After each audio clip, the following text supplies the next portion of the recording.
Hello everyone, Damage Zombie here to talk about my dish rack. So I picked this dish rack up a couple of years ago, and I decided that I wanted to have a dish rack like this because one, I really thought it was cool how you can hang all your utensils up, have the dishes drying directly into the sink, and save some time and money as compared to using, say, a regular dishwasher, which uses electricity, requires special soap. With this, I can just use basic hand soap, which I like to use plant-based soaps, just personal preference. And I will use that inside one of these reusable brushes that you can just open up the end cap here, fill it up with soap, and you can just pump some out when you're scrubbing on the dishes.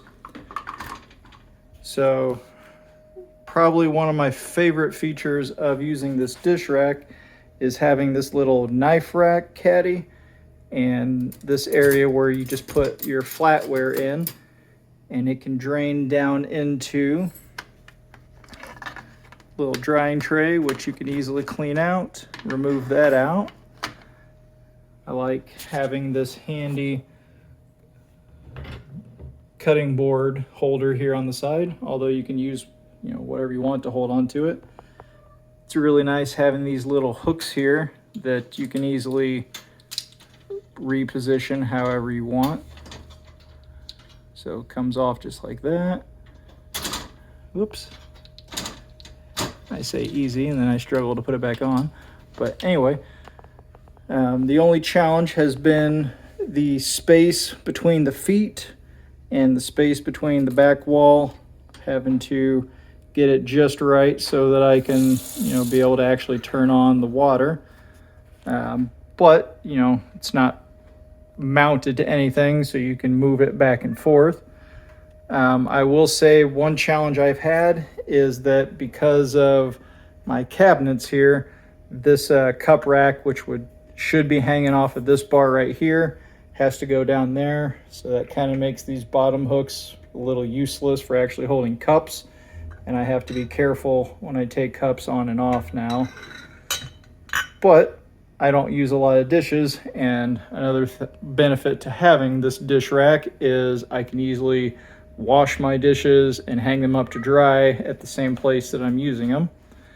I go through a lot of mason jars for food storage, so that's why you see all these jars up here. I also like to use a French press for making coffee, so that is why you see French press. Oops. Another one of my favorite things I like to show, this little Nessie ladle.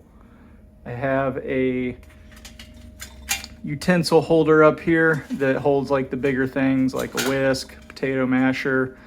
Got a little ladle here. Use that for the rice cooker mainly. I've got a special funnel here that's mainly for filling up jars, so like the mason jars, but I've also got a regular funnel there on the side.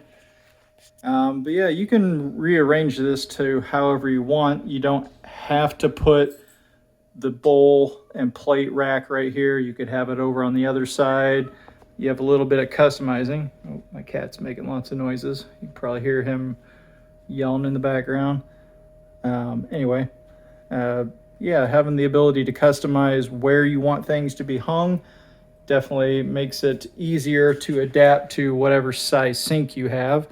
But you definitely want to make sure that one, you'll want to measure like from side to side, how big is your sink, being able to also then measure, depth of like how far back does your sink go. Then of course, if you are in a situation like I am, where you've got cabinetry that could possibly get in the way, making sure that you've got enough space in between the cabinets that, it actually will fit.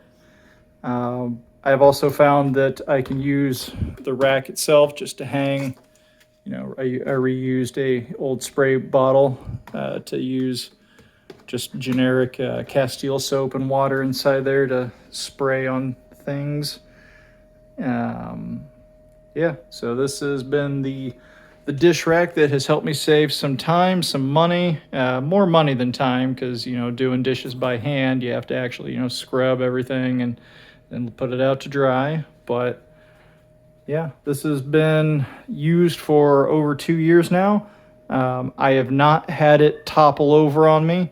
The worst thing that I've had to deal with is, like I had mentioned earlier, the cup thing, since right now, because of my situation where I've got the counter not being, enough space between the cabinet and the counter, I can't put the cup rack here on this bar.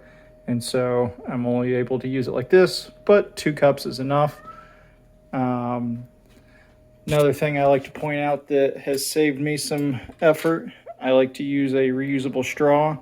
And this one came with a reusable lid for using on mason jars. It doesn't fit, these big wide mouth ones up here, but if you've got a smaller jar, which right now mine's in use, that's why you don't see it over here, you can use that for an easy reusable drink container other than a regular glass.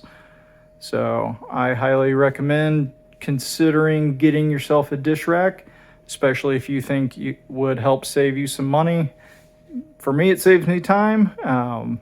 When I do like bigger cooking meals, I will let bigger pans dry in the right side, and sometimes that works out, sometimes it just gets a little too much, so I guess that's a downside. But overall, I've been very happy with having this dish rack. I like the organization. I like that it saves me on my utility bills and getting to let everything air dry. Plus, for me, it's kind of nice to have a visual of all my stuff, which if you don't want to see all your dishes, then sure, hide it away inside of a dishwasher. But for me, I guess I like looking at my dishes apparently. So I've got my plate here from the Blue Moose here in Anchorage, and bowl that I got from a local shop here as well. Other than that, I think that covers everything on a custom dish rack that hangs over your sink. So I paid somewhere between $50 and $70 for this one, and it has been a good purchase. Crossing fingers here, still have not had any major topple overs, so that's always good. But yeah, consider getting yourself a dish rack for your sink. See you later, guys. This has been Darren for Damaged Zombies Knowledge Pool to tell you about dish rack sink organizers. Later, everybody.